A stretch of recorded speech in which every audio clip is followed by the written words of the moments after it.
Tell me if you ever heard this song before. I think we're alone now. There doesn't seem to be anyone around. Chicagoans behave. That's what they say when we're not fleeing. They're running away. Hold on. Running just as fast as they can. Doo, doo, doo, doo, doo, doo. Holding on to one another's hand. Trying to get away into the night. I had to sing that. I don't even know. I guess maybe because I saw this. More than 150 people are moving out of Chicago every single day. Running just as fast as we can. Doo, doo, doo, doo, doo, doo. Wow. This is Zero Hedge with, you got Chicago, you've got New Jersey, New York, and of course California. Holy crap. Well, I was about to say Illinois, Chicago, Illinois, but the state of Illinois is in trouble too. And they're trying, again, I think between them and New Jersey, like I said, in New Jersey, $1 billionaire left, and they had to redo the entire state budget because of the tax money that guy was tired of paying. State income tax. He said, I've had enough. I'm not sure if he went to Puerto Rico or Florida. He may have came to Florida, actually, come to think of it. Why? Because we don't have a stinking state income tax. How is it, just for example, Florida can get away without a state income tax? Well, what about cost of living? It's not bad in Florida. It's not. So it's kind of reminds me of our federal government. How the hell how do we survive without a Federal Reserve printing money out of nothing, creating bonds, paying the interest on the bonds and the debt and all this crap? How did we do this? How did our country exist without that system in place? Oh my goodness. And without that system in place, again, there's no need for taxes, property taxes, of course, driver's license fees. I say this a million times. And what was that thing Q said about Donald Trump the other day about how they're going to take care of the Fed? One word response: gold. Why? Because Donald Trump loves gold. He loves the smell of it, the taste of it, the texture. And you know what? I think I do too. Me and my old treasure hunt stuff, Anyways, with its nation-leading murder rate, lake effect weather, and endemic corruption and financial mismanagement, who runs Chicago? Oh, that's right. Liberal Democrats. I'm just double checking.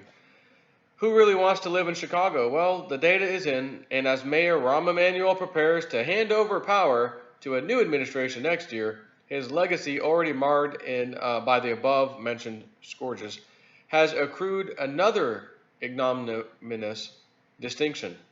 According to census data analyzed by Bloomberg, Chicago experienced the highest daily net migration in the United States, losing 156 residents per day, strictly due to migration, not murder, a day per day in 2017. After Chicago, California, Los Angeles came in second place with 128, followed by New York. Well, it's funny, I'm mentioning all these states, and here it is in the article. New York, Chicago, Illinois, California, and I get it. Well, Joe, I got my job. I had my job here for 10 years, 12 years. I don't know if I could get... You're between a rock and a hard place, as they say. I don't know, but this can't get better before it gets worse with these liberal Democratic-run cities. They'll just keep taxing you. Soda tax, sugar tax, soda tax. Let's get them with the soda tax. Boy, remember I was covering that for a while. What the hell ever happened with that? It was terrible. The results are in. It sucked. Didn't work as nearly as good as they thought it would. Why? People were fleeing to other jurisdictions to buy the damn soda and then come back home. So they didn't have to pay the tax, the city tax. Let me say it one more time. Put a liberal in charge and they'll run whatever it is into the ground. Business, government, their lives. It doesn't matter. Speaking of their lives, you ever been on Facebook with a liberal and all their friends have fled because they keep posting crap and crap and crap, and you try to say something to them and then they just go after you, and They don't want to hear any kind of argument. You can't show them any kind of proof. Just shut up and listen to what I have to say. They've run their friends off. Right. On the other side of that coin were cities across the U.S. Sun Belt, like Dallas, number one, in other words, reverse. 246 people fleeing from other places into Dallas, Texas, of course. Followed by Phoenix, 174, and Atlanta, number 3, with 147 per day. In terms of net migration for the year, the tallies differed only slightly. While the Sun Belt was the biggest beneficiary of Americans' growing preference for sunnier weather, lower rents, and plentiful job opportunities, Dallas was the greatest beneficiary of this domestic migration, adding nearly 59,000 domestic movers in 2017, followed by Phoenix, 51,000, and Tampa. Whoa, Tampa! Isn't that amazing? That's right outside, my area here. 41,000, which serve as anchors for the western and southwestern or southern regions that go to the bulk of the gains. Some of America's largest cities saw net outflows as rising rents, crumbling or inadequate public infrastructure. The city with the biggest outflow, quick look surprised, New York City, followed by look surprised, Los Angeles, and in third place, port, I saw the port, Bridgeport, Connecticut. Another, again, Connecticut, the governor, liberal. On the flip side, more than 208,000 residents left the New York City metropolitan area last year. This was nearly twice as many as the second biggest loser, Los Angeles, which had a decline of nearly 110,000. Chicago fell by 85,000. Honolulu, San Jose, New York, and Bridgeport, Connecticut lost the highest shares of their residents to other parts of the country. In Chicago, New York, and Los Angeles, the 3 areas with a triple-digit daily exodus, people are fleeing at a greater rate than just a few years earlier. Soaring home prices and high local taxes are pushing local residents out and scaring off potential movers from other parts of the country. But maybe if Emmanuel's successor, Rahm, can successfully implement the outgoing mayor's plans for a citywide UBI, which we imagine would go a long way toward offsetting its hated amusement tax and other levies needed to pay off the city's brutal debt burden, maybe he can bribe residents into staying. Now, what is the citywide UBI? Chicago Task Force looks at implementing universal basic income.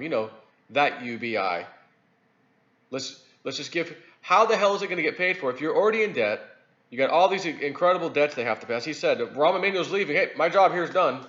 Leaving behind a massive amount of debt to be dealt with. How the hell does universal basic income fit in here? Where does that money come from? Let's see what we got.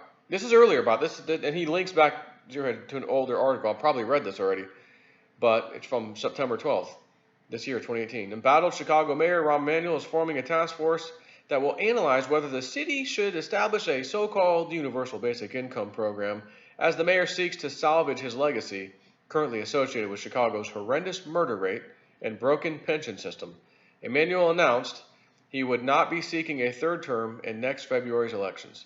The task force set up by Emanuel will consist of a panel that will decide whether the welfare initiative could work, as the city wrestles with a $71 billion debt load, nearly $40 billion of which is pension debt. Again, hey everybody, let's try universal. Okay, where's it coming from? Like O'Reilly said, there's nothing on the screen. You mean to pay the bills? Yeah, there's nothing there. There's nothing on the screen. Yeah, it says right there, universal basic income. We'll just pull it out of our ass. Okay. Oh, okay. 3, 2, 1. That's it for today and tomorrow. I'd give anything to see Bill O'Reilly do that, just like redo what he did back then on, it's not 60 Minutes, it was Enterprise Edition, something edition, what was it? Enterprise Edition? Something edition? Anyways, Insider Edition, or whatever it is, Inside Edition. A universal basic income scheme was first floated in July by Chicago Alderman Mayor Pawar, who is running for governor of Illinois this November. Pawar's called on Emanuel I think he meant to, launch a pilot program which would pay 1,000 families $500 per month each. He recently introduced a pilot for a universal basic income program in Chicago. Under his program, $500 a month would be delivered to 1,000 Chicago families, no strings attached. Additionally, the proposal would modify the earned income tax credit program for the same, 1,000 families, so they'd receive payments on a monthly basis instead at the end of the year, a process known as smoothing that enables families to integrate the tax credit into their monthly budgets. Again, take it out of here, tax over here. It doesn't matter. None of this matters. It can't be paid for. And a city or even a state can't just print that. They don't have their own Federal Reserve. Now, if the federal government came out and said, yeah, we're going to do a universal basic income, it'd be across the board. Everybody, you're going to start earning $1,000 a month extra just because we love you. Or because we don't want you to revolt and kill us all for what we've done to you and bailed out the banks. And you're about to find out the economy's about to be destroyed by what we've done. So before that happens, we'd rather just do a universal basic income across the planet. I mean, that's ultimately their goal. And again, once what would come later, I'll tell you, what would come later, they'd pass little laws and things, and you can't say this, and you can't do that, and if you got caught doing this, we take away your universal basic income, and right? But up front, they'd be like, no, it's everyone, it's a human right, we'll all get this. Again, then later on comes them pecking away a little change of that legislation, a little change of that one. Before you know it, all these small changes have added up to a large change, and they've got you by the cojones. Why? Because that's what they do. But again, this is a liberal plan, Democratic plan. Yeah, let's give everything away for free. Can we just take a little focus group down to Venezuela and see how, socialism and that kind of thing works? You don't want Venezuela? Go somewhere else. There's other places that have done it. None of them have ever worked. You know what they say? Well, they just didn't do it the right way. They didn't do it the right way. Okay, well, we've had numerous tries at this throughout the history of the world. Numerous attempts. They've all failed. Well, they didn't do it right. Okay, this isn't rocket science for what you want as a socialist. You know what I mean? Anyways, I'll say it again. Thank your lucky stars Donald Trump's in office, okay? I know that may hurt some people. Oh, come on. I'm telling you, I've done a lot of research over my years here. I'd never believed in the two-party system. It was a fraud, blah, blah, blah. Donald Trump, he's not going to win. Hillary's going to take it. She was already guaranteed the election after the Bilderberg meeting, after the Obama got it. So she took Secretary of State. She'll get the next one. That was the agreement.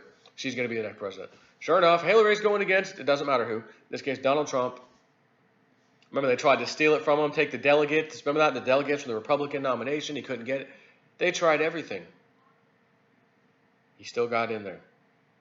I'm telling you, thank your lucky stars. But maybe I shouldn't say it as much until we see some serious action, like the deep state really being taken care of. Then maybe I'll come out and let you know, hey guys, now is around the time you ought to be thanking your lucky stars, because on any other planet, this would be the same old crap. No one goes to jail. Nobody's in trouble. They're out of the way, but some more stooges come in. They're part of the club. Just a different face. It's the same agenda. Not this time. I don't think so. Take care.